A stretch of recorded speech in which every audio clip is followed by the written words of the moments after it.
ਇੱਕ ਓੰਕਾਰ ਸਤਿਗੁਰ ਪ੍ਰਸਾਦ। ਸਤਿਗੁਰ ਤੋਂ ਬਗੈਰ ਨਹੀਂ ਜੇ ਮਿਲਣ ਵਾਲਾ। ਸੰਤ ਜਨ ਗੁਰਮੁਖਾਂ ਨੇ ਪਾਵਨ ਸ਼੍ਰੀ ਗੁਰੂ ਬਾਣੀ ਨੂੰ ਪੜ੍ਹ ਕੇ, ਬਾਣੀ ਦੇ ਹੁਕਮ ਨੂੰ ਮੰਨ ਕੇ, ਜੋ ਵੀ ਉਹਨਾਂ ਨੇ ਅਨੁਭੂਤੀ ਕੀਤੀ ਹੈ, ਜੋ ਵੀ ਉਹਨਾਂ ਨੂੰ ਅਨੁਭਵ ਹੋਇਆ, ਜੋ ਵੀ ਗੁਰਮੁਖਾਂ ਨੇ ਮਹਿਸੂਸ ਕੀਤਾ ਹੈ, ਸੰਤ ਜਨ ਗੁਰਮੁਖ ਫਿਰ ਸਾਨੂੰ ਸਮਝਾਉਂਦੇ ਹਨ। ਸੰਤ ਜਨ ਆਖਣ ਲੱਗੇ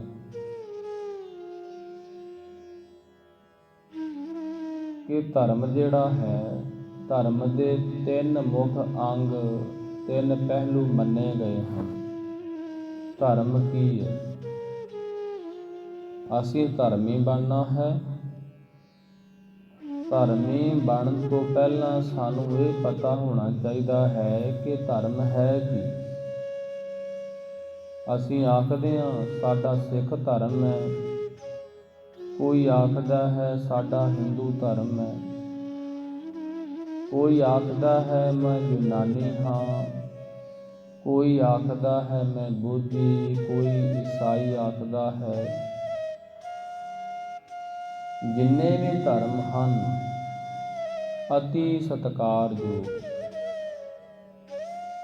ਪਰ ਸਾਨੂੰ ਇਹ ਪਤਾ ਹੋਣਾ ਚਾਹੀਦਾ ਹੈ ਕਿ ਧਰਮ ਹੈ ਕੀ। ਧਰਮ ਦੇ ਮੂਲ ਅੰਗ ਕਿਹੜੇ ਹਨ? ਧਰਮ ਦਾ ਨਿਸ਼ਾਨਾ ਕੀ ਹੈ? ਅਸੀਂ ਧਰਮੀ ਕਿਉਂ ਬਣਨਾ ਹੈ? ਸੰਤ ਜਨਾਂ ਨੇ ਆਖਿਆ ਕਿ ਧਰਮ ਦੇ 3 ਅੰਗ ਹਨ। ਪਾਵਨ ਗੁਰੂ ਬਾਣੀ ਵੀ ਇਹੀ ਆਖਦੀ ਹੈ, ਸਾਰੇ ਧਾਰਮਿਕ ਗ੍ਰੰਥ ਆਖਦੇ ਹਨ। ਧਰਮ ਦਾ ਪਹਿਲਾ ਅੰਗ ਹੈ ਸ਼ਰੀਅਤ। ਸ਼ਰੀਅਤ ਆਖਦੇ ਹਨ ਕਰਮ ਕਾਂਡ ਨੂੰ। ਧਰਮ ਦਾ ਦੂਜਾ ਅੰਗ ਹੈ ਸਦਾਚਾਰ। ਸਦਾਚਾਰ ਆਖਦੇ ਹਨ ਚੰਗਾ ਜੀਵਨ, ਸੋਹਣਾ ਜੀਵਨ ਬਤੀਤ ਕਰਨਾ। ਧਰਮ ਦਾ ਤੀਸਰਾ ਅੰਗ ਹੈ ਸ਼ੁੱਧ ਅਧਿਆਤਮਿਕ ਮਾਰਗ। ਸ਼ੁੱਧ ਅਧਿਆਤਮਿਕ, ਇਹਨੂੰ ਭਗਤੀ ਆਖਿਆ ਜਾਂਦਾ ਹੈ। ਸੁਰਤ ਸ਼ਬਦ ਯੋਗ ਦਾ ਮਾਰਗ ਆਖਿਆ ਜਾਂਦਾ ਹੈ। ਸੁਰਤ ਸ਼ਬਦ ਯੋਗ ਮਾਰਗ। ਸ਼ਰੀਅਤ ਆਖਦੇ ਹਨ ਕਰਮ ਕਾਂਡ ਨੂੰ। ਕਰਮ ਕਾਂਡ ਕੀ ਹੈ? ਧਰਮ ਜਦੋਂ ਪ੍ਰਚਲਿਤ ਹੁੰਦਾ ਹੈ, ਜਦੋਂ ਹੋਂਦ ਵਿੱਚ ਆਉਂਦਾ ਹੈ, ਤੇ ਪਹਿਲਾਂ ਸਾਨੂੰ ਕਰਮ ਕਾਂਡਾਂ ਨਾਲ ਜੋੜਿਆ ਜਾਂਦਾ ਹੈ। ਕਰਮ ਕਾਂਡਾਂ ਨਾਲ। ਕਰਮ ਕਾਂਡ ਕੀ ਹੈ? ਕਰਮ ਕਾਂਡ ਇਸ ਤਰ੍ਹਾਂ ਸਮਝ ਲਈਏ ਕਿ ਵੇਖੋ, ਸਾਡੇ ਦੇਸ਼ ਦੇ ਵਿੱਚ, ਹਿੰਦੁਸਤਾਨ ਦੇ ਵਿੱਚ ਬਹੁਤ ਨਦੀਆਂ ਹਨ, ਬਹੁਤ ਨਦੀਆਂ। ਇਸ ਕਰਕੇ ਸਮੇਂ-ਸਮੇਂ ਤੇ ਸੰਤ ਜਨਾਂ ਨੇ ਕੀ ਕੀਤਾ, ਨਦੀਆਂ ਦੇ ਕਿਨਾਰੇ ਤੇ ਬੈਠ ਕੇ ਉਹ ਭਗਤੀ ਕਰਦੇ ਰਹੇ। ਨਦੀਆਂ ਦੇ ਕਿਨਾਰੇ ਤੇ ਆਪਾਂ ਪੜ੍ਹਦੇ ਹਾਂ ਨਾ ਸ਼ਬਦ, ਚੌਥੇ ਪਹਿਰ ਸੁਬਾਹਤੈ ਸੁਰਤਿਆਂ ਉਪਜੈ ਚਾਉ, ਤਿੰਨਾਂ ਦਰਿਆਵਾਂ ਸਿਉ ਦੋਸਤੀ। ਤਿੰਨਾਂ ਦਰਿਆਵਾਂ ਸਿਉ ਦੋਸਤੀ। ਦਰਿਆਵਾਂ ਦੇ ਨਾਲ, ਨਦੀਆਂ ਦੇ ਨਾਲ, ਸਾਗਰਾਂ ਦੇ ਨਾਲ ਦੋਸਤੀ ਕਿਉਂ ਕੀਤੀ ਸੰਤ ਜਨਾਂ ਨੇ? ਸੰਤ ਜਨ ਚੌਥੇ ਪਹਿਰ ਦੇ ਵਿੱਚ ਉੱਠ ਕੇ, ਅੰਮ੍ਰਿਤ ਵੇਲੇ ਉੱਠ ਕੇ ਨਦੀ ਦੇ ਕਿਨਾਰੇ ਤੇ ਬੈਠ ਕੇ ਭਗਤੀ ਕਰਦੇ ਸਨ। ਨਦੀ ਦਾ ਕਿਨਾਰਾ ਕਿਉਂ? ਨਦੀ ਦਰਿਆਵਾਂ ਨੂੰ, ਸਾਗਰਾਂ ਨੂੰ ਇਸ ਕਰਕੇ ਚੁਣਿਆ ਗਿਆ, ਸਰੋਵਰਾਂ ਨੂੰ। ਸਰੋਵਰ ਇਸ ਕਰਕੇ ਪੈਦਾ ਕੀਤੇ ਗਏ, ਇਸ ਕਰਕੇ ਬਣਾਏ ਗਏ, ਤੇ ਕਰਮ ਕਾਂਡ ਇਸ ਕਰਕੇ ਚੁਣਿਆ ਗਿਆ ਕਿਉਂਕਿ ਜਦੋਂ ਅਸੀਂ ਭਗਤੀ ਕਰਾਂਗੇ, ਅਭਿਆਸ ਵਿੱਚ ਬੈਠਾਂਗੇ, ਅਭਿਆਸ ਵਿੱਚ ਬੈਠਣ ਤੋਂ ਪਹਿਲਾਂ ਜੇ ਅਸੀਂ ਇਸ਼ਨਾਨ ਕਰ ਲਈਏ, ਇਸ਼ਨਾਨ ਕਰਨ ਦੇ ਨਾਲ ਤੇ ਤਨ ਮਨ ਇੱਕਦਮ ਤਾਜ਼ਾ ਹੋ ਜਾਂਦਾ ਹੈ। ਤਾਜ਼ਾ, ਸੁਸਤੀ, ਦਲਿੱਦਰ, ਆਲਸ, ਇਹ ਚੀਜ਼ਾਂ ਨੇੜੇ ਨਹੀਂ ਆਉਂਦੀਆਂ। ਸੁਸਤੀ, ਆਲਸ, ਦਲਿੱਦਰ, ਨੀਂਦ ਇਸ਼ਨਾਨ ਕਰਨ ਦੇ ਨਾਲ ਸਾਰਾ ਕੁਝ ਦੂਰ ਹੋ ਜਾਂਦਾ ਹੈ। ਕਰ ਇਸ਼ਨਾਨ ਸਿਮਰ ਪ੍ਰਭ ਆਪਣਾ, ਤਨ ਮਨ ਭਏ ਅਰੋਗਾ। ਪੜ੍ਹਦੇ ਹਾਂ ਆਪਾਂ ਬਾਣੀ ਵਿੱਚ, ਕਰ ਇਸ਼ਨਾਨ ਸਿਮਰ ਪ੍ਰਭ ਆਪਣਾ। ਪਹਿਲਾਂ ਇਸ਼ਨਾਨ ਕਰੋ, ਪਹਿਲਾਂ ਇਸ਼ਨਾਨ ਕਰਕੇ ਤੇ ਫਿਰ ਉਸ ਮਾਲਕ ਦੀ ਯਾਦ ਵਿੱਚ ਬੈਠ ਜਾਣਾ, ਉਹਦੇ ਸਿਮਰਨ ਦੇ ਵਿੱਚ ਬੈਠਣਾ, ਸੁਰਤ ਨੂੰ ਸ਼ਬਦ ਨਾਲ ਜੋੜਨਾ, ਸਹਿਜ ਯੋਗ, ਸੁਰਤ ਸ਼ਬਦ ਮਾਰਗ ਯੋਗ ਵੀ ਕਹਿ ਸਕਦੇ ਹਾਂ। ਅਭਿਆਸ ਦੇ ਵਿੱਚ ਬੈਠਣਾ ਇਸ਼ਨਾਨ ਕਰਕੇ। ਇਸ਼ਨਾਨ ਕਰਕੇ ਬੈਠਾਂਗੇ ਤੇ ਕੀ ਫਲ ਮਿਲੇਗਾ? ਤਨ ਮਨ ਭਏ ਅਰੋਗਾ। ਇਸ਼ਨਾਨ ਕਰਨ ਦੇ ਨਾਲ ਤਨ ਅਰੋਗ ਹੁੰਦਾ ਹੈ। ਨੀਂਦ ਨਹੀਂ ਆਵੇਗੀ, ਦਲਿੱਦਰ ਨਹੀਂ ਪਵੇਗਾ, ਸੁਸਤੀ ਨਹੀਂ ਪਵੇਗੀ, ਸਰੀਰ ਤਨ ਅਰੋਗ ਹੋ ਗਿਆ। ਮਨ ਕਿਸ ਤਰ੍ਹਾਂ ਅਰੋਗ ਹੋਵੇ? ਸਿਮਰਨ ਕਰਨ ਦੇ ਨਾਲ। ਕਰ ਇਸ਼ਨਾਨ, ਇਸ਼ਨਾਨ ਕਰਾਂਗੇ ਤਨ ਅਰੋਗ, ਸਿਮਰ ਪ੍ਰਭ ਆਪਣਾ। ਜਦੋਂ ਸਿਮਰਨ ਕਰਾਂਗੇ ਮਨ ਅਰੋਗ ਹੋ ਜਾਵੇਗਾ। ਇਸ ਲਈ ਸੰਤ ਜਨਾਂ ਨੇ, ਲਿਖੀਆਂ ਨੇ, ਮਹਾਂਪੁਰਖਾਂ ਨੇ, ਸਾਡੇ ਸਤਿਗੁਰੂ ਜੀ ਨੇ ਸਰੋਵਰਾਂ ਦੇ ਕੰਢਿਆਂ ਨੂੰ ਚੁਣਿਆ, ਦਰਿਆਵਾਂ ਨੂੰ ਚੁਣਿਆ। ਇਹਨਾਂ ਦੇ ਕਿਨਾਰਿਆਂ ਤੇ ਕੰਢਿਆਂ ਤੇ ਬੈਠ ਕੇ ਉਹ ਭਗਤੀ ਕਰਦੇ ਰਹੇ। ਭਗਤੀ ਇਸ ਲਈ ਆਪਾਂ ਹੋਰ ਵੀ ਵੇਖਦੇ ਹਾਂ। ਜੇ ਪਿੱਛੇ ਚਲੇ ਜਾਈਏ, ਇਸ ਤੋਂ ਪਿੱਛੇ ਭਗਵਾਨ ਸ਼੍ਰੀ ਚੰਦਰਵਾਲ ਦੇ ਇਤਿਹਾਸ ਵੱਲ ਧਿਆਨ ਮਾਰੀਏ, ਆਪਾਂ ਵੇਖਦੇ ਹਾਂ ਕਿ ਭਗਵਾਨ ਸ਼੍ਰੀ ਚੰਦਰ ਜੀ ਜਦੋਂ ਭਗਤੀ ਕਰਦੇ ਹਨ ਤੇ ਆਪਣੇ ਨੇੜੇ ਧੂਣਾ ਬਾਲ ਕੇ ਬੈਠਦੇ ਹਨ। ਧੂਣਾ, ਹਵਨ ਵੀ ਕਹਿ ਸਕਦੇ ਹਾਂ। ਹਵਨ ਕਰਦੇ ਹਨ, ਧੂਣਾ ਬਾਲ ਕੇ ਬੈਠਦੇ ਹਨ। ਧੂਣੇ ਵਿੱਚ ਕੀ ਪਾਇਆ ਜਾਂਦਾ ਹੈ? ਪਹਿਲਾਂ ਤੇ ਲੱਕੜਾਂ ਦੀ ਤੇ ਪਾਥੀਆਂ ਦੀ ਅੱਗ ਬਾਲੀ ਜਾਂਦੀ ਹੈ। ਫਿਰ ਉਹਦੇ ਵਿੱਚ ਦੇਸੀ ਘਿਓ, ਜੜੀਆਂ ਬੂਟੀਆਂ, ਜਿਸ ਤਰ੍ਹਾਂ ਗੁੱਗਲ, ਲੋਬਾਨ, ਅਗਰ ਤਗਰ, ਇਲਾਇਚੀ, ਚੰਦਨ ਦਾ ਤੇਲ, ਇਹ ਚੀਜ਼ਾਂ ਮਿਲਾ ਕੇ ਤੇ ਇੱਕ ਸਮੱਗਰੀ ਤਿਆਰ ਕੀਤੀ ਜਾਂਦੀ ਹੈ।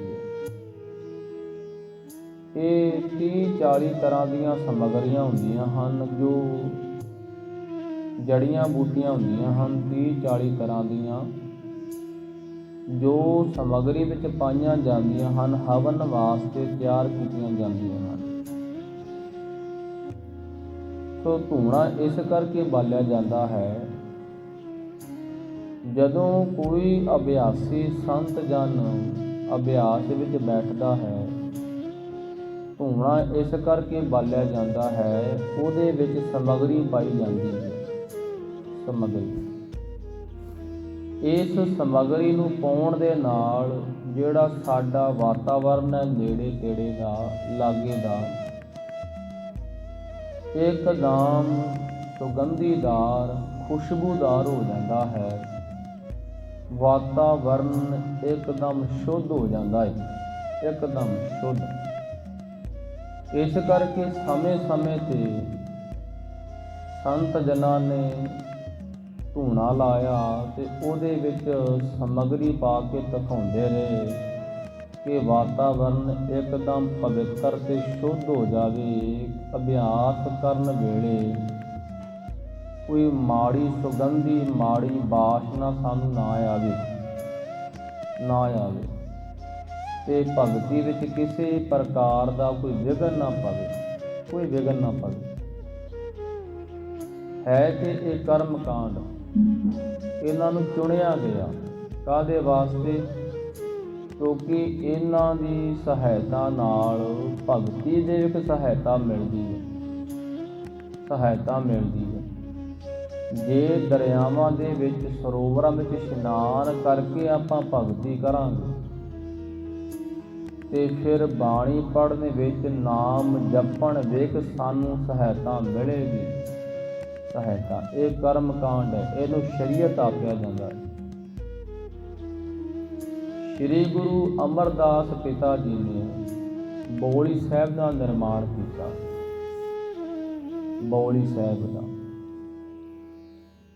ਬੌਲੀ ਸਾਹਿਬ ਦਾ ਨਿਰਮਾਣ ਕਰਨ ਦੇ ਦੋ ਮੁੱਖ ਕਾਰਨ ਮੰਨੇ ਗਏ। ਪਹਿਲਾ ਤੇ ਵੱਡਾ ਕਾਰਨ ਇਹੀ ਹੈ, ਉਸ ਸਮੇਂ ਦੇ ਹਾਲਾਤ ਇਸ ਤਰ੍ਹਾਂ ਦੇ ਸਨ ਕਿ ਹਰ ਇੱਕ ਜਾਤੀ ਧਰਮ ਵਾਲਿਆਂ ਨੇ ਆਪੋ ਆਪਣਾ ਖੂਹ ਲਾਇਆ ਹੁੰਦਾ ਸੀ।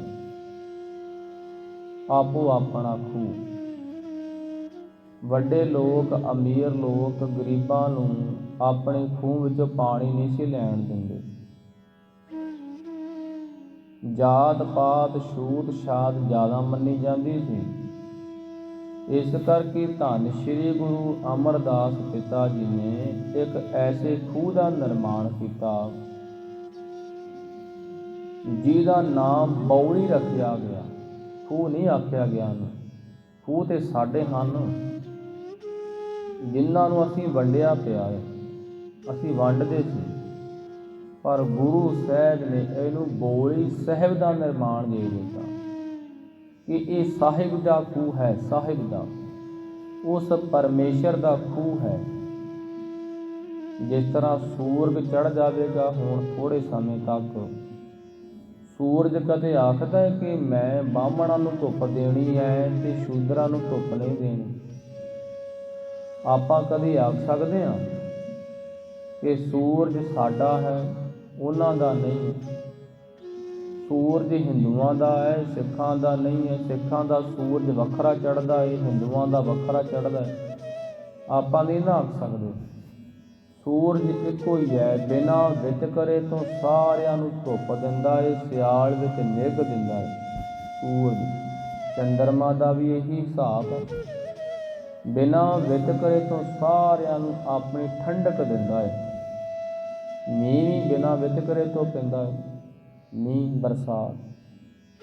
ਇਸੇ ਤਰ੍ਹਾਂ ਪਰਮੇਸ਼ਰ ਵੀ ਸਾਰਿਆਂ ਦਾ ਸਾਂਝਾ ਹੈ। ਇਸ ਕਰਕੇ ਬੌਲੀ ਨੂੰ ਸਾਹਿਬ ਕਿਹਾ ਗਿਆ। ਬੌਲੀ ਸਾਹਿਬ, ਇਹ ਪਰਮੇਸ਼ਰ ਦਾ ਖੂਹ ਹੈ, ਪਰਮੇਸ਼ਰ ਦਾ। ਬੌਲੀ ਸਾਹਿਬ ਹੈ, ਉਸ ਸਾਹਿਬ ਦੀ ਬੌਲੀ ਹੈ। ਇਹਦੇ ਵਿੱਚੋਂ ਜਿਹੜਾ ਮਰਜ਼ੀ ਪਾਣੀ ਭਰ ਸਕਦਾ ਹੈ, ਨਹਾ ਵੀ ਸਕਦਾ ਹੈ। ਇਹ ਪਹਿਲਾ ਮੁੱਖ ਕਾਰਨ। ਦੂਜਾ ਮੁੱਖ ਕਾਰਨ ਇਹ ਰੱਖ ਦਿੱਤਾ, ਜੇ ਇਹ ਸਾਹਿਬ ਦੀ ਬੌਲੀ ਹੈ, ਸਾਹਿਬ ਦਾ ਖੂਹ ਹੈ, ਤੇ ਫਿਰ ਇਸ ਬੌਲੀ ਵਿੱਚ ਇਕੱਲਾ ਇਸ਼ਨਾਨ ਨਹੀਂ ਕਰਨਾ, ਇਕੱਲਾ ਪਾਣੀ ਨਹੀਂ ਪੀਣਾ। ਜੇ ਤੁਸੀਂ ਇਹਦੇ ਵਿੱਚ ਇਸ਼ਨਾਨ ਕਰਕੇ ਤੇ ਸ਼੍ਰੀ ਜਪਜੀ ਦਾ ਪਾਠ ਕਰੋਗੇ, ਉਸ ਮਾਲਕ ਦੀ ਬਾਣੀ ਪੜ੍ਹੋਗੇ, ਜਿਸ ਤਰ੍ਹਾਂ ਬੌਲੀ ਦੇ ਵਿੱਚ ਨਹਾਉਣ ਨਾਲ, ਇਸ਼ਨਾਨ ਕਰਨ ਦੇ ਨਾਲ ਤਨ ਅਰੋਗ ਹੋ ਜਾਂਦਾ ਹੈ, ਜੇ ਤੁਸੀਂ ਬੌਲੀ ਵਿੱਚ ਨਹਾ ਕੇ ਤੇ ਉਸ ਮਾਲਕ ਦੀ ਬਾਣੀ ਪੜ੍ਹੋਗੇ, ਤੁਹਾਡਾ ਮਨ ਵੀ ਅਰੋਗ ਹੋ ਜਾਵੇਗਾ। ਮਨ ਵੀ। ਇਸ ਕਰਕੇ ਇਹ ਪਰੰਪਰਾ ਉਦੋਂ ਦੀ ਸਲਾਮਤ ਹੈ ਕਿ ਬੌਲੀ ਸਾਹਿਬ ਦੇ ਵਿੱਚ ਨਹਾ ਕੇ ਇਸ਼ਨਾਨ ਕਰਕੇ ਤੇ ਸ਼੍ਰੀ ਜਪਜੀ ਦਾ ਪਾਠ ਵੀ ਕਰਨਾ ਹੈ। ਬਾਣੀ ਪੜ੍ਹੋਗੇ ਤੁਹਾਡਾ ਮਨ ਅਰੋਗ ਹੋਵੇਗਾ, ਜਮਾਂ ਦੀ ਮਾਰ ਤੋਂ ਛੁੱਟ ਜਾਓਗੇ, 84 ਦੇ ਜੇਲ੍ਹ ਖਾਨੇ ਵਿੱਚੋਂ ਤੁਸੀਂ ਨਿਕਲ ਜਾਓਗੇ। ਇਸ ਕਰਕੇ ਇਹ ਕਰਮ ਕਾਂਡ ਚੁਣਿਆ ਗਿਆ, ਕਰਮ ਕਾਂਡ। ਪਰ ਸਮਾਂ ਪਾ ਕੇ ਕੀ ਹੋਇਆ? ਸਮਾਂ ਐਸਾ ਹੋਇਆ ਕਿ ਸੱਚਾਈ ਹੈ ਅਟਲ। ਜਿੰਨੇ ਸਮੇਂ ਤੱਕ ਤੇ ਸੰਤ ਸਤਿਗੁਰੂ ਸਾਡੇ ਵਿੱਚ ਰਹੇ ਸਰੀਰ ਕਰਕੇ, ਧਰਮ ਦਾ ਜਿਹੜਾ ਪ੍ਰਬੰਧ ਸੀ ਇੱਕਦਮ ਸੋਹਣੇ ਢੰਗ ਨਾਲ, ਸੁਚੱਜੇ ਢੰਗ ਨਾਲ ਚੱਲਦਾ ਗਿਆ। ਪਰ ਜਦੋਂ ਉਹ ਸਾਡੀਆਂ ਅੱਖਾਂ ਤੋਂ ਓਝਲ ਹੋਏ, ਇੱਕ ਪਾਸੇ ਹੋ ਗਏ, ਧਰਮ ਦੀ ਵਾਂਗ ਡੋਰ ਜਿਹੜੀ ਸੀ ਉਹ ਅਗਿਆਨੀਆਂ ਦੇ ਹੱਥਾਂ ਵਿੱਚ ਆ ਗਈ। ਆਪਣੀ ਮੱਤ ਨਾਲ ਇਹਨੂੰ ਮੰਨਣਾ ਸ਼ੁਰੂ ਕਰ ਦਿੱਤਾ ਤੇ ਇਹਨੂੰ ਭਗਤੀ ਮੰਨ ਲਿਆ। ਸਿਰਫ ਇਸ਼ਨਾਨ ਕਰਨ ਨੂੰ ਹੀ ਭਗਤੀ ਮੰਨਿਆ ਗਿਆ। ਇਸ਼ਨਾਨ ਕਰਨ, ਧੂਣਾ ਲਾਉਣਾ, ਹਵਨ ਕਰਨਾ, ਇਹਨੂੰ ਭਗਤੀ ਮੰਨ ਲਿਆ, ਇਹ ਵੀ ਭਗਤੀ ਮੰਨਿਆ ਗਿਆ। ਪੁਰਾਤਨ ਸਮਿਆਂ ਵਿੱਚ ਰਿਸ਼ੀ ਲੋਕ ਪਹਾੜਾਂ ਦੀਆਂ ਚੋਟੀਆਂ ਵਿੱਚ ਜਾ ਕੇ ਭਗਤੀ ਕਰਦੇ ਸਨ। ਭਗਤੀ ਵਿੱਚ ਜੁੜੇ ਰਹਿਣਾ ਤੇ ਸਿਰ ਦੀਆਂ ਜਿਹੜੀਆਂ ਜੜਾਵਾਂ ਸਨ ਉਹ ਲੰਮੀਆਂ ਹੋ ਜਾਂਦੀਆਂ ਸਨ, ਨਹੀਂ ਸੀ ਪਤਾ ਲੱਗਦਾ। ਐਸਾ ਜੁੜ ਜਾਂਦੇ ਸਨ ਮਾਲਕ ਦੀ ਬੰਦਗੀ ਵਿੱਚ, ਆਪਣੇ ਸਰੀਰ ਦਾ ਵੀ ਖਿਆਲ ਨਹੀਂ ਸੀ ਰਹਿੰਦਾ ਤੇ ਸਿਰ ਦੀਆਂ ਜੜਾਵਾਂ ਲੰਮੀਆਂ ਹੋ ਜਾਣੀਆਂ। ਤੇ ਸਮਾਂ ਪਾ ਕੇ ਅਸੀਂ ਜੜਾਵਾਂ ਨੂੰ ਵੀ ਭਗਤੀ ਮੰਨ ਲਿਆ ਕਿ ਜਿਹੜੇ ਬਾਬੇ ਦੀਆਂ ਜੜਾਵਾਂ ਬਹੁਤ ਲੰਮੀਆਂ ਹਨ, ਪਤਾ ਨਹੀਂ ਕਿੰਨੀ ਭਗਤੀ ਹੈ। ਅਸੀਂ ਜੜਾਵਾਂ ਨੂੰ ਵੀ ਭਗਤੀ ਮੰਨ ਲਿਆ। ਤੁਸੀਂ ਅੱਜ ਵੀ ਵੇਖ ਲਓ, ਹਿੰਦੂ ਧਰਮ ਦੇ ਵਿੱਚ, ਸਨਾਤਨ ਧਰਮ ਦੇ ਵਿੱਚ ਸਪੈਸ਼ਲ ਦੁੱਧ ਲਾ ਕੇ ਬੋਹੜ ਦਾ ਦੁੱਧ ਲਾ ਕੇ ਵਾਲਾਂ ਨੂੰ ਜੜਾਵਾਂ ਦੇ ਰੂਪ ਵਿੱਚ ਬਦਲਿਆ ਜਾਂਦਾ ਹੈ। ਜੜਾਵਾਂ ਦੇ ਰੂਪ ਵਿੱਚ ਜੜਾਵਾਂ ਬਣਦੀਆਂ ਨਹੀਂ, ਉਹਨਾਂ ਦੀਆਂ ਜੜਾਵਾਂ ਤੇ ਤਾਂ ਬਣਦੀਆਂ ਸਨ ਕਿਉਂਕਿ ਭਗਤੀ ਵਿੱਚ ਬੈਠੇ ਰਹਿਣਾ, ਸਰੀਰ ਦੀ ਸਫਾਈ ਦਾ, ਇਹਦੀ ਸ਼ੁੱਧਾਈ ਦਾ ਬਹੁਤਾ ਖਿਆਲ ਨਾ ਰਹਿਣਾ, ਐਸਾ ਜੁੜ ਜਾਣਾ ਕਿ ਸਰੀਰ ਨਾਲ ਮੋਹ ਨਾ ਰਹਿਣਾ, ਸਰੀਰ ਦੇ ਮੋਹ ਤੋਂ ਪਰੇ ਨਿਕਲ ਜਾਣਾ ਤੇ ਸਰੀਰ ਦੀਆਂ ਜੜਾਵਾਂ ਵੱਧ ਜਾਣੀਆਂ ਸਿਰ ਦੀਆਂ। ਇਸ ਕਰਕੇ ਜੜਾਵਾਂ ਬਣ ਜਾਂਦੀਆਂ ਸਨ। ਪਰ ਸਮਾਂ ਪਾ ਕੇ ਉਹ ਕੀ ਹੋਇਆ ਕਿ ਜੜਾਵਾਂ ਤੇ ਹੁਣ ਬਣਦੀਆਂ ਨਹੀਂ, ਭਗਤੀ ਤੇ ਕੋਈ ਕਰਦਾ ਨਹੀਂ, ਇੰਨਾ ਕੋਈ ਜੁੜਦਾ ਨਹੀਂ। ਤੇ ਫਿਰ ਇਹ ਹੱਲ ਕੱਢਿਆ ਗਿਆ ਕਿ ਬੋਹੜ ਦਾ ਦੁੱਧ ਲਾ ਕੇ ਵਾਲਾਂ ਨੂੰ ਤੇ ਜੜਾਵਾਂ ਬਣਾ ਲਓ। ਲੋਕਾਂ ਨੂੰ ਭਰਮ ਪੈ ਜਾਵੇ ਕਿ ਸ਼ਾਇਦ ਕਾਫੀ ਜੁੜਿਆ ਏ, ਇਸ ਕਰਕੇ ਜੜਾਵਾਂ ਉੱਗੀਆਂ ਹਨ, ਇਸ ਕਰਕੇ ਜੜਾਵਾਂ ਉੱਗ ਗਈਆਂ। ਇਹਨੂੰ ਹੀ ਭਗਤੀ ਦਾ ਰੂਪ ਮੰਨ ਲਿਆ ਗਿਆ। ਇਹਨੂੰ ਹੀ ਗੁਰੂ ਘਰਾਂ ਵਿੱਚ, ਧਾਰਮਿਕ ਸਥਾਨਾਂ ਵਿੱਚ ਤੇਲ ਦਾ ਚਿਰਾਗ, ਦੀਵੇ ਦੀ ਜੋਤ ਤੇ ਸਮੱਗਰੀ ਪਾ ਕੇ ਗੁਰੂ ਘਰਾਂ ਨੂੰ ਸੁਗੰਧੀਦਾਰ ਬਣਾਇਆ ਗਿਆ। ਮੰਦਰਾਂ ਨੂੰ, ਮਸਜਿਦਾਂ ਨੂੰ, ਗਿਰਜੇ ਘਰਾਂ ਨੂੰ ਸੁਗੰਧੀਦਾਰ ਬਣਾਇਆ ਗਿਆ। ਪਰ ਅਸੀਂ ਇਹਨਾਂ ਨੂੰ ਭਗਤੀ ਮੰਨ ਕੇ ਬੈਠ ਗਏ। ਜੋਤ ਲਾਉਣੀ, ਚਿਰਾਗ ਲਾਉਣਾ, ਧੂਫ ਲਾਉਣਾ, ਸਮੱਗਰੀ ਦਿਖਾਉਣੀ, ਇਹਨੂੰ ਹੀ ਭਗਤੀ ਹੀ ਮੰਨ ਕੇ ਬੈਠ ਗਏ। ਇਹਨੂੰ ਹੀ ਸਾਰਾ ਕੁਝ ਮੰਨ ਲਿਆ। ਪਰ ਹੈ ਸੀ ਇਹ ਕਰਮ ਕਾਂਡ, ਧਰਮ ਦਾ ਪਹਿਲਾ ਮੁੱਖ ਅੰਗ ਸੀ, ਪਹਿਲਾ ਮੁੱਖ ਅੰਗ। ਅਜੇ ਧਰਮ ਦੇ 2 ਅੰਗ ਪਿੱਛੇ ਪਏ ਹਨ, ਉਹਨਾਂ ਮੰਨ ਨਹੀਂ ਗਏ ਤੇ ਨਾ ਉੱਥੋਂ ਤੱਕ ਪਹੁੰਚੇ। ਸਿਰਫ ਧਰਮ ਦਾ ਜਿਹੜਾ ਪਹਿਲਾ ਮੁੱਖ ਅੰਗ ਸੀ ਉਹਨੂੰ ਹੀ ਸਾਰਾ ਕੁਝ ਮੰਨ ਕੇ ਬੈਠ ਗਏ, ਉਹਨੂੰ ਹੀ ਭਗਤੀ ਮੰਨ ਕੇ ਬੈਠ ਗਏ। ਧਰਮ ਦਾ ਜਿਹੜਾ ਪਹਿਲਾ ਮੁੱਖ ਅੰਗ ਸੀ। ਇਸ ਕਰਕੇ ਇਹ ਜਿਹੜਾ ਕਰਮ ਕਾਂਡ ਸੀ ਇਹ ਪਖੰਡ ਦੇ ਰੂਪ ਵਿੱਚ ਆ ਗਿਆ, ਪਖੰਡ ਦੇ ਰੂਪ ਵਿੱਚ। ਧੰਨ ਗੁਰੂ ਪਿਤਾ ਨੇ ਬਾਣੀ ਵਿੱਚ ਆਖਿਆ ਹੈ, ਕਰਮ ਧਰਮ ਪਾਖੰਡ ਜੋ ਦੀਸੈ ਹੈ, ਤਿਨ ਜਮ ਜਗਾਤੀ ਲੂਟੈ। ਜਿਹੜਾ ਸਿਰਫ ਕਰਮ ਕਾਂਡ ਨੂੰ ਹੀ ਸਾਰਾ ਕੁਝ ਮੰਨ ਕੇ ਬੈਠ ਜਾਂਦਾ ਹੈ, ਕਰਮ ਕਾਂਡ ਨੂੰ ਹੀ ਜਿਹਨੇ ਭਗਤੀ ਬਣਾ ਲਿਆ ਕਿ ਦੇਸੀ ਘਿਓ ਦੀ ਜੋਤ ਲਾਉਣੀ, ਇਹਨੂੰ ਹੀ ਭਗਤੀ ਮੰਨ ਕੇ ਬੈਠ ਗਏ। ਧੂਫ ਲਾਉਣਾ, ਅਗਰਬੱਤੀਆਂ ਧੁਖਾਈ ਜਾਣੀਆਂ। ਆਪਾਂ ਵੇਖਦੇ ਹਾਂ ਨਾ ਆਮ ਘਰਾਂ ਦੇ ਵਿੱਚ, ਜਦੋਂ ਸ਼੍ਰੀ ਅਖੰਡ ਪਾਠ ਰੱਖਿਆ ਹੋਵੇ, ਬਾਣੀ ਭਾਵੇਂ ਕੰਨਾਂ ਵਿੱਚ ਪਵੇ ਭਾਵੇਂ ਨਾ ਪਵੇ, ਪਰ ਅਗਰਬੱਤੀ ਨਹੀਂ ਬੁੱਝਣ ਦੇਣੀ। ਅਗਰਬੱਤੀ ਸਾਨੂੰ ਲੱਗਦਾ ਹੈ ਸ਼ਾਇਦ ਅਗਰਬੱਤੀ ਲਾਉਣਾ ਹੀ ਭਗਤੀ ਹੈ। ਅਗਰਬੱਤੀ ਲਾਉਣਾ, ਧੂਫ ਲਾਉਣਾ, ਦੇਸੀ ਘਿਓ ਦੀ ਜੋਤ ਲਾਉਣੀ, ਸ਼ਾਇਦ ਇਹੀ ਸਾਰਾ ਕੁਝ ਹੈ। ਬਾਣੀ ਭਾਵੇਂ ਕੰਨਾਂ ਵਿੱਚ ਪਵੇ ਭਾਵੇਂ ਨਾ ਪਵੇ। ਜਪਜੀ ਸਾਹਿਬ ਦੀਆਂ 5 ਪੌੜੀਆਂ ਵੀ ਸਾਡੇ ਕੰਨਾਂ ਵਿੱਚ ਨਹੀਂ ਜਾਂਦੀਆਂ। 5 ਪੌੜੀਆਂ ਜਦੋਂ ਅਖੰਡ ਪਾਠ ਰੱਖਦੇ ਹਾਂ, ਜਪਜੀ ਸਾਹਿਬ ਦੀਆਂ 5 ਪੌੜੀਆਂ ਵੀ ਕੰਨਾਂ ਵਿੱਚ ਨਹੀਂ ਜਾਂਦੀਆਂ।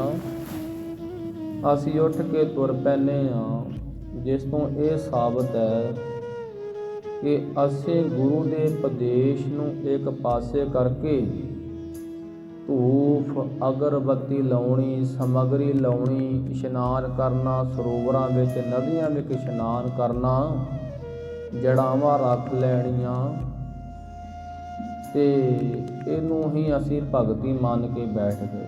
ਪਰ ਇਹ ਭਗਤੀ ਨਹੀਂ। ਧੰਨ ਗੁਰੂ ਪਿਤਾ ਜੀ ਤੇ ਆਖ ਰਹੇ ਹਨ, ਕਰਮ ਧਰਮ ਪਾਖੰਡ ਜੋ ਦੀਸੈ ਹੈ, ਤਿਨ ਜਮ ਜਗਾਤੀ ਲੂਟੈ। ਭਾਈ ਤੁਹਾਨੂੰ ਜਮਾਂ ਦੀ ਮਾਰ ਪਵੇਗੀ, ਨਰਕਾਂ ਵਿੱਚ ਜਾਣਾ ਪਵੇਗਾ ਤੁਹਾਨੂੰ, ਕਿਉਂਕਿ ਇਹ ਭਗਤੀ ਥੋੜ੍ਹਾ ਹੈ, ਇਹ ਭਗਤੀ ਨਹੀਂ ਹੈ। ਪਾਠ ਪੂਜਾ ਕਰਵਾ ਲੈਣੀ, ਸਮੱਗਰੀ ਦਿਖਾਉਣੀ, ਅਗਰਬੱਤੀਆਂ ਲਾਈ ਜਾਣੀਆਂ ਤੇ ਦੇਸੀ ਘਿਓ ਦੀ ਜੋਤ ਜਗਾਈ ਜਾਣੀ। ਘਰ ਭਾਵੇਂ ਕਿਸੇ ਨੂੰ ਖਾਣ ਵਾਸਤੇ ਮਿਲੇ ਭਾਵੇਂ ਨਾ ਮਿਲੇ, ਪਰ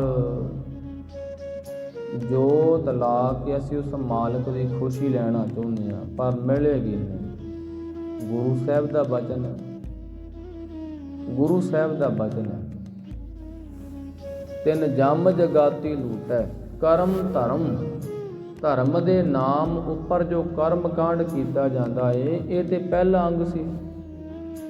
ਤੇ ਜੇ ਤੁਸੀਂ ਇਹਨੂੰ ਹੀ ਸਾਰਾ ਕੁਝ ਮੰਨ ਕੇ ਬੈਠ ਜਾਓਗੇ, ਭਗਤੀ ਮੰਨ ਕੇ ਬੈਠ ਜਾਓਗੇ, ਤੇ ਫਿਰ ਕਰਮ ਧਰਮ ਪਾਖੰਡ ਜੋ ਦੀਸੈ ਤਿਨ ਜਮ ਜਗਾਤੀ ਲੂਟੈ, ਫਿਰ ਸਾਨੂੰ ਜਮਾਂ ਦੇ ਹਵਾਲੇ ਹੋਣਾ ਪਵੇਗਾ। ਇਹ ਧਰਮ ਦਾ ਮੁੱਖ ਅੰਗ ਹੈ ਕਰਮ ਕਾਂਡ, ਪਹਿਲਾ ਅੰਗ, ਜੋ ਭਗਤੀ ਨਹੀਂ ਹੈ, ਸਿਰਫ ਤੁਰਨ ਵਾਸਤੇ ਹੀ ਹੈ ਕਿ ਆਦਮੀ ਨੂੰ ਤੋਰਨਾ ਹੈ, ਪਹਿਲਾਂ ਇਹਦੇ ਨਾਲ ਜੁੜਨਾ ਹੈ, ਕਰਮ ਕਾਂਡ ਨਾਲ।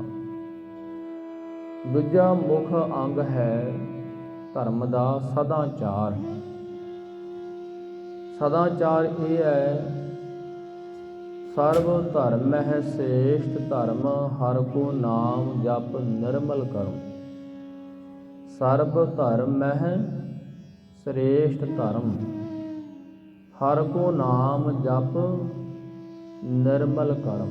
ਕਰਮ ਨਿਰਮਲ ਕਰਨੇ, ਨਿਰਮਲ ਕਰਮ, ਸ਼ੁੱਧ ਆਚਰਣ ਰੱਖਣਾ, ਖਾਣ ਪੀਣ ਸ਼ੁੱਧ ਹੋਣਾ, ਪਹਿਰਾਵਾ ਸ਼ੁੱਧ ਹੋਣਾ, ਸਾਡੀ ਬੋਲ ਬਾਣੀ ਇੱਕਦਮ ਪਵਿੱਤਰ ਹੋ ਜਾਣੀ, ਤੇ ਰਹਿਣੀ ਬਹਿਣੀ ਸਹਿਣੀ ਇਹ ਸਾਰਾ ਕੁਝ ਪਾਵਨ ਬਣਾ ਲੈਣਾ। ਇਹਨੂੰ ਸਦਾਚਾਰ ਆਖਿਆ ਜਾਂਦਾ ਹੈ। ਸਦਾਚਾਰ ਇਹ ਧਰਮ ਦਾ ਦੂਜਾ ਅੰਗ, ਤੇ ਧਰਮ ਦਾ ਜਿਹੜਾ ਪ੍ਰਮੁੱਖ ਅੰਗ ਹੈ, ਬਹੁਤ ਜ਼ਰੂਰੀ, ਉਹ ਹੈ ਅਧਿਆਤਮਿਕ, ਸ਼ੁੱਧ ਅਧਿਆਤਮਿਕ ਮਾਰਗ। ਅਧਿਆਤਮਿਕ ਮਾਰਗ ਕੀ ਹੈ? ਅਧਿਆਤਮਿਕ ਮਾਰਗ ਇਹ ਹੈ ਕਿ ਜੋ ਅਸੀਂ ਧਾਰਮਿਕ ਗ੍ਰੰਥ ਪੜ੍ਹਦੇ ਹਾਂ, ਕੋਈ ਵੀ ਧਾਰਮਿਕ ਗ੍ਰੰਥ ਹੈ, ਇਹ ਸਾਂਝੇ ਹਨ ਸਾਰਿਆਂ ਨੂੰ ਸਾਂਝਾ ਸਮਝਣਾ, ਵਿਤਕਰੇ ਵਾਲੀ ਨਿਗਾਹ ਨਾਲ ਨਹੀਂ ਚੱਲਣਾ, ਧਾਰਮਿਕ ਗ੍ਰੰਥ ਸਾਰਿਆਂ ਦੇ ਸਾਂਝੇ ਹਨ, ਸਾਰਿਆਂ ਦੇ। ਤੁਸੀਂ ਪੜ੍ਹ ਕੇ ਵੇਖ ਲਓ, ਸਾਰੇ ਧਾਰਮਿਕ ਗ੍ਰੰਥਾਂ ਦਾ ਇੱਕੋ ਹੀ ਉਪਦੇਸ਼ ਹੈ, ਉਹ ਹੈ ਪਰਮੇਸ਼ਰ ਦੀ ਭਗਤੀ, ਉਹਦੀ ਬੰਦਗੀ ਕਰਨੀ।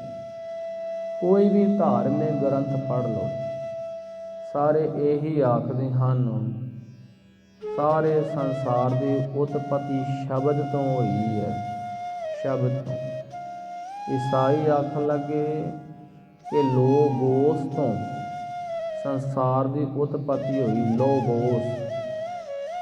ਹਿੰਦੂ ਆਖਣ ਲੱਗੇ ਓਮ ਤੋਂ ਹੋਈ ਹੈ, ਓਮ। ਇਸਲਾਮ ਮਤ ਵਾਲੇ ਆਖਣ ਲੱਗੇ ਕੁਨ ਤੋਂ ਹੋਈ ਹੈ, ਕੁਨ। ਗੁਰੂ ਨਾਨਕ ਸਾਹਿਬ ਨੇ ਆਖਿਆ ਓੰਕਾਰ ਤੋਂ ਹੋਈ ਹੈ ਹੀ ਸਾਰਾ ਕੁਝ ਇੱਕੋ ਹੀ ਹੈ। ਜਿਸ ਤਰ੍ਹਾਂ ਅਸੀਂ ਘਰਾਂ ਵਿੱਚ ਬੱਚੇ ਦੇ ਨਾਮ ਅਲੱਗ ਅਲੱਗ ਰੱਖ ਦਿੰਦੇ ਹਾਂ ਪ੍ਰੇਮ ਦੇ ਵਿੱਚ ਆ ਕੇ, ਇਸੇ ਤਰ੍ਹਾਂ ਪਰਮਾਤਮਾ ਈਸ਼ਵਰ ਇੱਕੋ ਹੀ ਹੈ ਤੇ ਉਹਦੇ ਨਾਮ ਅਲੱਗ ਅਲੱਗ ਰੱਖ ਦਿੰਦੇ ਹਨ ਭਾਸ਼ਾ ਦੇ ਮੁਤਾਬਕ। ਭਾਸ਼ਾ ਦੇ ਹਰ ਇੱਕ ਦੇਸ਼ ਦੀ, ਮੁਲਕ ਦੀ ਅਲੱਗ ਅਲੱਗ ਭਾਸ਼ਾ ਹੈ, ਲੈਂਗੁਏਜ, ਬੋਲ ਬਾਣੀ ਅਲੱਗ ਹੈ, ਤਰੀਕਾ ਅਲੱਗ ਹੈ ਬੋਲਣ ਦਾ।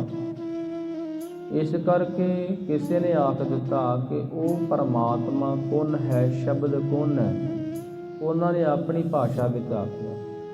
ਗੁਰੂ ਨਾਨਕ ਸਾਹਿਬ ਨੇ ਆਪਣੀ ਭਾਸ਼ਾ ਵਿੱਚ ਆਖਿਆ, ਆਖਣ ਲੱਗੇ ਓੰਕਾਰ ਹੈ ਉਹਦਾ ਨਾਮ, ਓੰਕਾਰ। ਹਿੰਦੂ ਆਖਣ ਲੱਗੇ ਓਮ ਹੈ ਉਹਦਾ ਨਾਮ। ਈਸਾਈ ਆਖਣ ਲੱਗੇ ਲੋਗੋਸ ਹੈ, ਲੋਗੋਸ ਹੈ ਤੇ ਕੋਈ। ਪਾਣੀ ਨੂੰ ਭਾਵੇਂ ਵਾਟਰ ਆਖ ਲਓ, ਜਲ ਆਖ ਲਓ, ਨੀਰ ਆਖ ਲਓ, ਕੁਝ ਵੀ ਆਖ ਲਓ, ਪਾਣੀ ਤੇ ਪਾਣੀ ਹੈ ਨਾ, ਪਾਣੀ ਤੇ ਪਾਣੀ ਹੈ। ਵਾਟਰ ਕਹਿ ਕੇ ਬਦਲੇਗਾ ਥੋੜਾ, ਨੀਰ ਕਹਿ ਕੇ ਥੋੜਾ ਬਦਲੇਗਾ, ਜਲ ਕਹਿ ਕੇ ਥੋੜਾ ਬਦਲੇਗਾ, ਨਹੀਂ, ਉਹ ਪਾਣੀ ਹੈ। ਪਰ ਆਪਾਂ ਅਲੱਗ ਅਲੱਗ ਨਾਮ ਰੱਖੇ ਹਨ। ਆਪਾਂ ਕਣਕ ਆਖਦੇ ਹਾਂ, ਕੋਈ ਇਸ ਨੂੰ ਗੇਹੂੰ ਆਖਦਾ ਹੈ, ਕੋਈ ਇਸ ਨੂੰ ਵੀਟ ਆਖਦਾ ਹੈ, ਪਰ ਹੈ ਤੇ ਸਾਰਾ ਕੁਝ ਇੱਕੋ ਹੀ। ਇਸੇ ਤਰ੍ਹਾਂ ਅਧਿਆਤਮਿਕ ਮਾਰਗ ਇਹ ਹੈ ਕਿ ਪਰਮਾਤਮਾ ਈਸ਼ਵਰ ਉਹ ਇੱਕ ਹੈ, ਉਹਦੇ ਧਾਰਮਿਕ ਗ੍ਰੰਥ ਵੀ ਇੱਕ ਹਨ, ਉਹਦਾ ਨਾਮ ਵੀ ਇੱਕੋ ਹੀ ਹੈ। ਉਹਦਾ ਨਾਮ ਜਪ ਕੇ, ਉਹਦੀ ਬਾਣੀ ਪੜ੍ਹ ਕੇ, ਧਾਰਮਿਕ ਗ੍ਰੰਥਾਂ ਨੂੰ ਪੜ੍ਹ ਕੇ ਤੇ ਉਸ ਪਰਮਾਤਮਾ ਦੀ ਪ੍ਰਾਪਤੀ ਕਰਨੀ। ਕੋਈ ਵੀ ਧਾਰਮਿਕ ਗ੍ਰੰਥ ਹੈ, ਸਾਨੂੰ ਚਾਹੀਦਾ ਹੈ ਇਹਨਾਂ ਨੂੰ ਵਡਾਵਾ ਦੇਈਏ, ਵਡਾਵਾ। ਕਦੇ ਵੀ ਕਿਸੇ ਧਾਰਮਿਕ ਗ੍ਰੰਥ ਦੀ ਆਲੋਚਨਾ ਨਹੀਂ ਕਰਨੀ ਚਾਹੀਦੀ। ਪਰ ਸਮੇਂ ਦੇ ਨਾਲ ਸਾਰਾ ਕੁਝ ਬਦਲ ਗਿਆ। ਦੱਸਿਆ ਹੈ ਆਪ ਜੀ ਨੂੰ ਪਹਿਲਾਂ, ਧਰਮ ਦੀ ਜਿਹੜੀ ਵਾਂਗ ਡੋਰ ਹੈ ਹੁਣ ਅਗਿਆਨੀਆਂ ਦੇ ਹੱਥਾਂ ਵਿੱਚ ਹੈ, ਜਿਹੜੇ ਅੰਨੇ ਲੋਕ ਹਨ। ਜਦੋਂ ਅੰਨੇ ਬੰਦੇ ਦੇ ਹੱਥ ਵਿੱਚ ਵਾਂਗ ਡੋਰ ਆ ਜਾਵੇ ਧਰਮ ਦੀ, ਜੇ ਕੋਈ ਅੰਨਾ ਬੰਦਾ ਆਗੂ ਬਣ ਜਾਵੇ, ਜਿਹੜਾ ਹੈ ਹੀ ਅੰਨਾ, ਜਿਹਨੂੰ ਆਪ ਹੀ ਮਾਰਗ ਦਾ ਨਹੀਂ ਪਤਾ, ਤੇ ਉਹ ਆਗੂ ਬਣ ਜਾਵੇ, ਅੰਧਾ ਆਗੂ ਜੇ ਹੈ ਕਿ ਉਹ ਪਾਦਰ ਜਾਣੇ।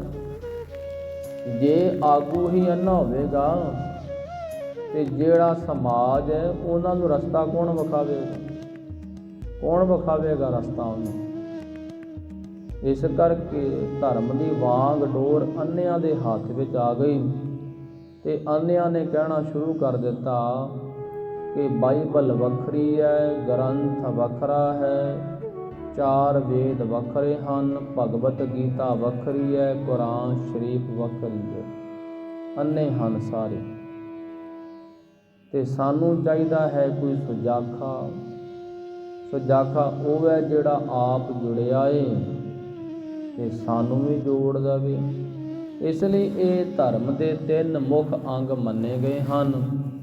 ਸੋ ਧੰਨ ਗੁਰੂ ਪਿਤਾ ਜੀ ਆਖਦੇ ਹਨ, ਪਰਮਾਤਮਾ ਇੱਕ ਹੈ। ਸਤਿਗੁਰ ਦੀ ਨਜ਼ਰ ਹੋਵੇਗੀ